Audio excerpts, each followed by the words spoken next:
Nakatira ngayon ang lalaking si Joshua sa bahay ng isang mayamang pamilya. Wala siyang mga magulang at ang kwento ng mga ito sa kanya ay binigay siya roon dahil hindi siya kayang buhayin ng kanyang mga magulang. Dahil sa kahirapan, kaya ngayong matanda na si Joshua ay nalulungkot talaga siyang isipin kung ano ang sitwasyon na mayroon siya ngayon.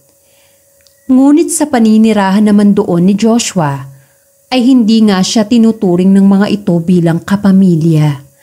Palagi siyang pinahihirapan ng mga ito at parang nagiging isa na nga lamang siyang katulong doon dahil lahat ng gawaing bahay ay kinakailangan nga niyang gawin sa araw-araw.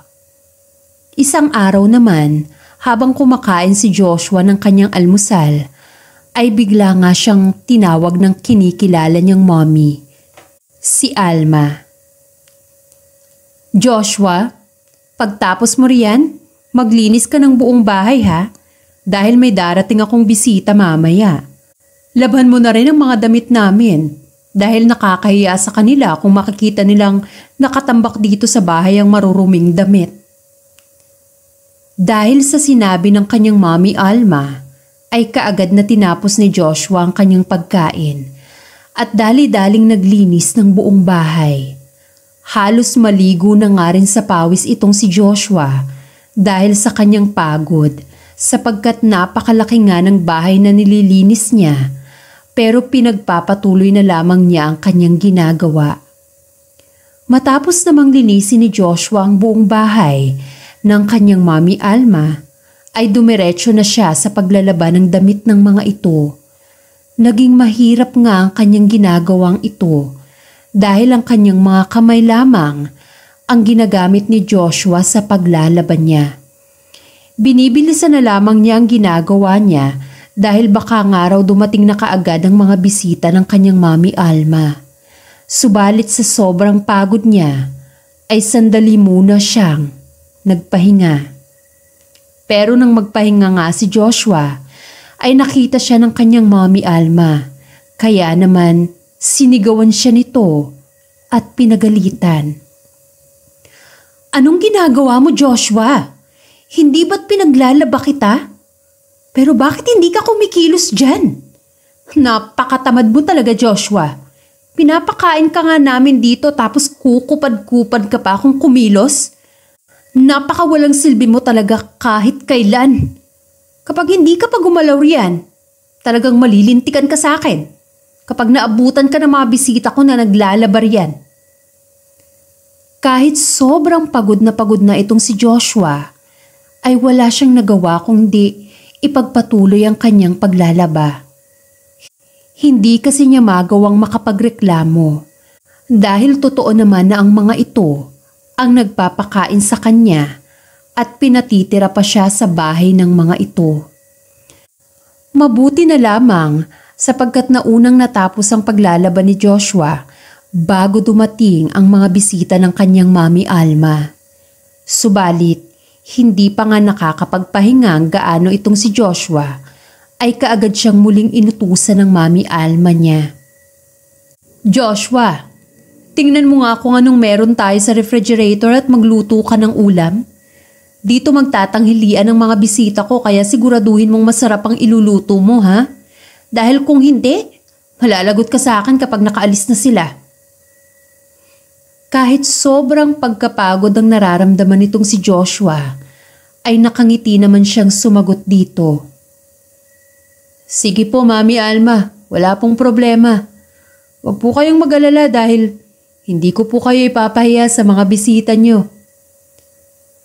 Sinimulan na ni Joshua ang pagluluto ng may ngiti sa kanyang muka.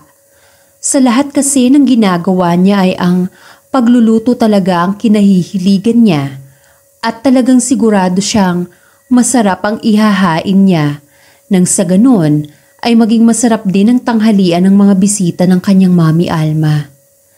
Bata pa lamang kasi si Joshua, pangarap na niyang maging isang chef at magkaroon ng sarili niyang restaurant na siya mismo ang nagluluto roon. Ngunit dahil nga ipinamigay lamang siya ng kanyang totoong mga magulang, ay hindi na rin siya nagkaroon ng pagkakataon pa para makapag-aral. Parang imposible na araw na mangyari pa ito. Ilang saglit pa ay natapos na ngang magluto si Joshua, kaya kaagad na rin niya itong hinain sa kanilang mga bisita. Pero nang matikman nga ito ng kanilang mga bisita, ay talagang nagulat ang mga ito dahil sa sarap ng kanilang pagkain. Wow! Napakasarap naman ito, para akong kumakain sa isang restaurant habang kinakain ko ito ha. Sa sobrang sarap. Ang galing mo namang magluto, iho.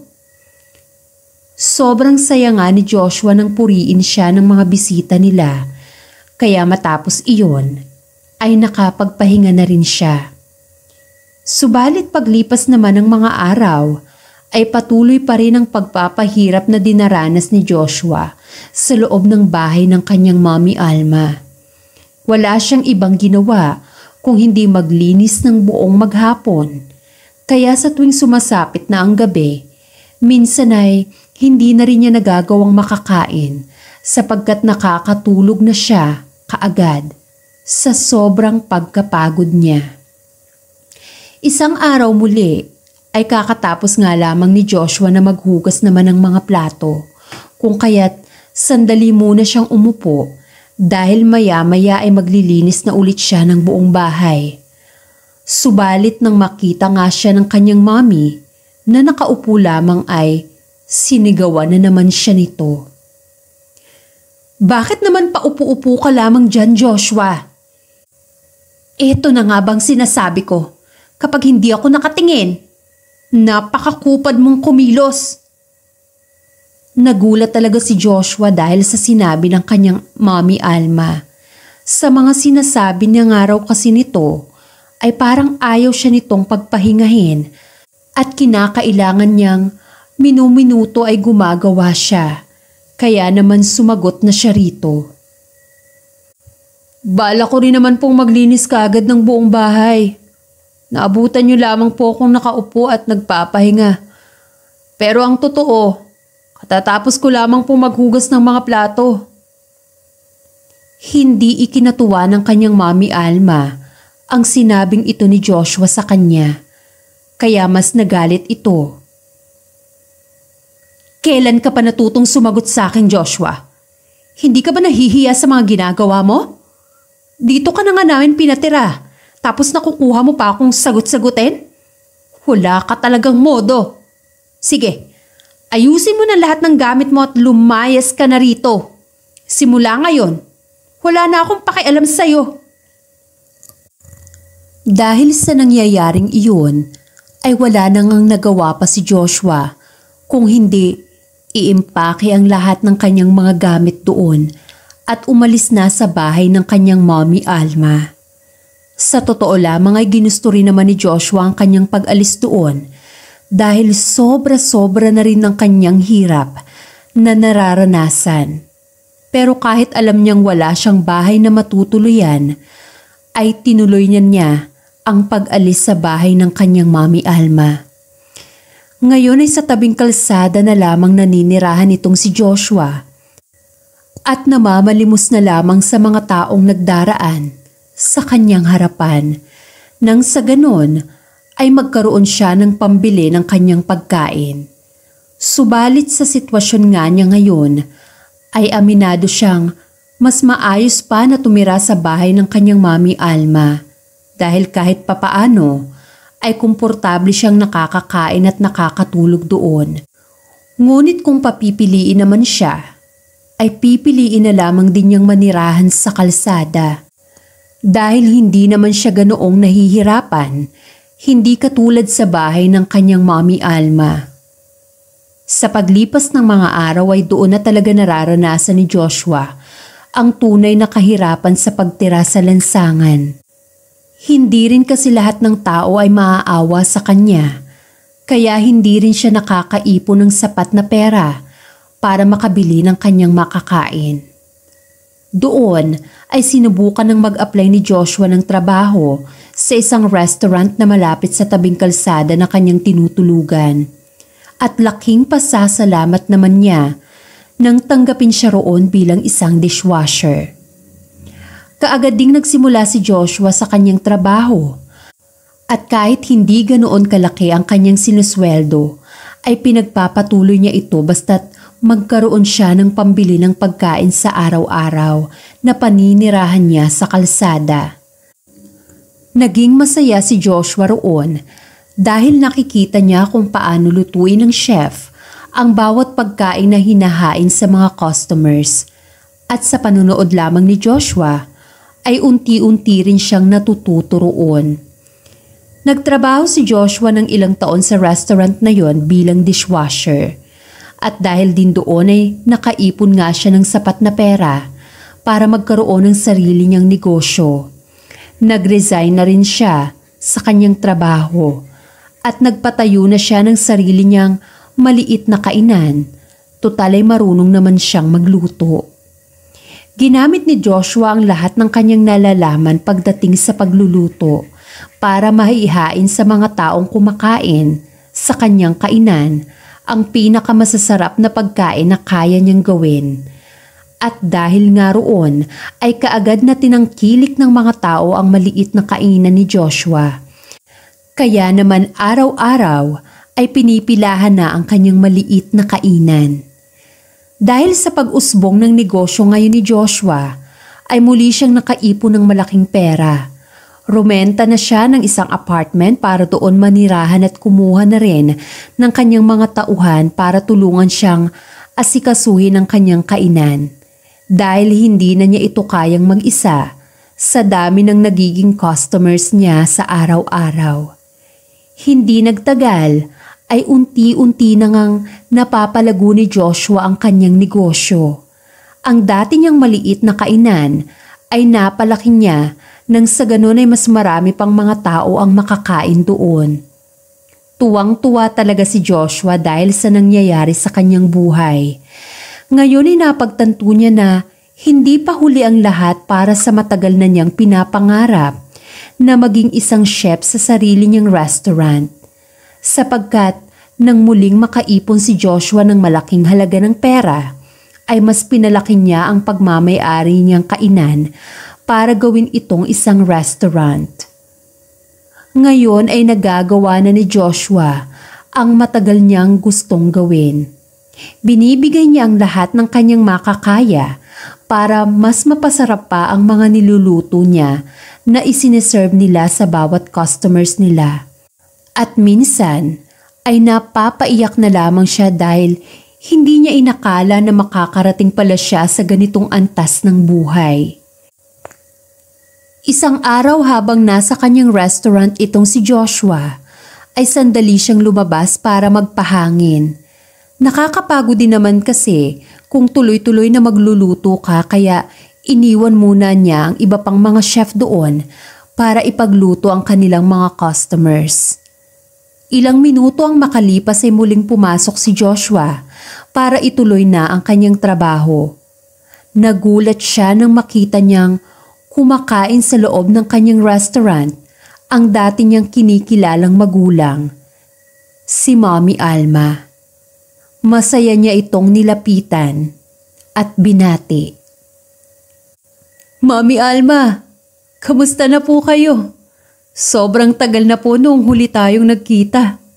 Dahil dito kayo kumakain, libre na po lahat ng kakainin niyo. Napakunot na lamang ng noo ang Mommy Alma niya nang makita siya nito at ganito ang sinagot nito sa kanya. Joshua, bakit ka nandito? Huwag mo akong matawag-tawag na Mommy Alma dahil matagal na kitang pinaalis sa pamamahay ko. Kaya ka siguro nandito? Ay isa kang waiter dito, no? Hindi ko kailangan ng libre mo dahil marami akong pera. Siguradong ipapakaltas mo lamang sa sweldo mo rito ang ipanlilibre mo sa akin. Napakamamahal ng pagkain dito at siguradong kulang pa ang perang sinusweldo mo sa halaga ng mga pagkain na kinakain ko rito. Hindi po ako waiter dito. Ako po ang may-ari ng restaurant na to. Gusto ko lamang din pong bumawi sa inyo sa pagkupkup niyo sa akin dati. Sagot naman ni Joshua. Napatawa na lamang ang kanyang Mami Alma at muling nagsalita. Grabe ka talaga, Joshua. Akala mo ba ay maniniwala ako sa mga sinasabi mo? Gusto mo bang isumbong kita sa manager mo rito at nagkukunwari ka pa na ikaw ang may-ari ng restaurant na to? Para lamang makapagmalaki sa akin? Sige, pagbibigyan kita sa gusto mo. Sisiguraduhin ko na mapapaalis ka rito. Pinatawag nga ng kanyang Mami Alma ang manager ng restaurant na yun.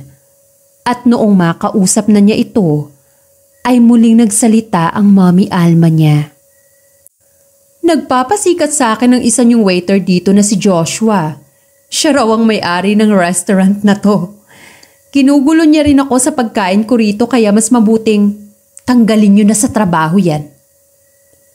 Sumagot naman ang manager ng restaurant at sinabing, I'm sorry ma'am, pero hindi ko po magagawa ang gusto niyong mangyari.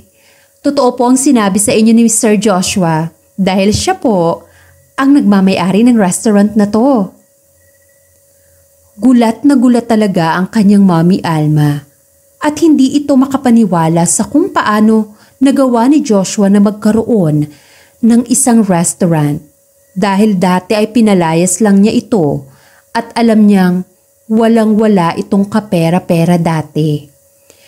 Kahit na ganoon pa man, ay hindi na ito pinagyabangan pa ni Joshua at bumalik na siya sa kitchen para magluto na roon. Samantalang ang kanyang Mami Alma naman ay kaagad na ring umalis sa kanyang restaurant dahil sa sobrang pagkahiya nito sa kanya. Malayo ka man, mahal, lagi mo tandaan, hindi magbabago pag-ibig ko'y sa'yo lamang.